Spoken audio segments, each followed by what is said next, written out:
شیطان انسان کو ورغلاتا ہے، برائی کے راستے پر جانے کی ترغیب دیتا ہے، اچھائی کے راستے پر جانے سے روکتا ہے، لیکن اس کا یہ روکنا اچھائی سے اور برائی کی طرف راغب کرنا صرف زبانی ہوتا ہے۔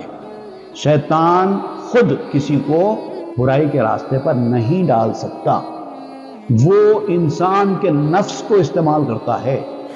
اگر نفس نے شیطان کی بات سنی تو انسان بھٹکا، غلط راستے پر گیا، لیکن اگر انسان کے نفس نے شیطان کی بات نہیں سنی تو شیطان انسان کو کچھ نہیں کر سکتا، اس کا کچھ نہیں بگاڑ سکتا۔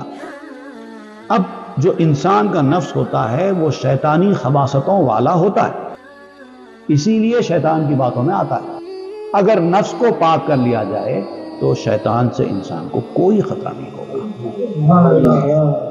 تو اب انسان کا کام یہ ہے کہ شیطان کو ہرانے کے لیے، شیطان کے منصوبوں پر پانی پھیرنے کے لیے اپنے نفس کو پاکیزہ بنا لے۔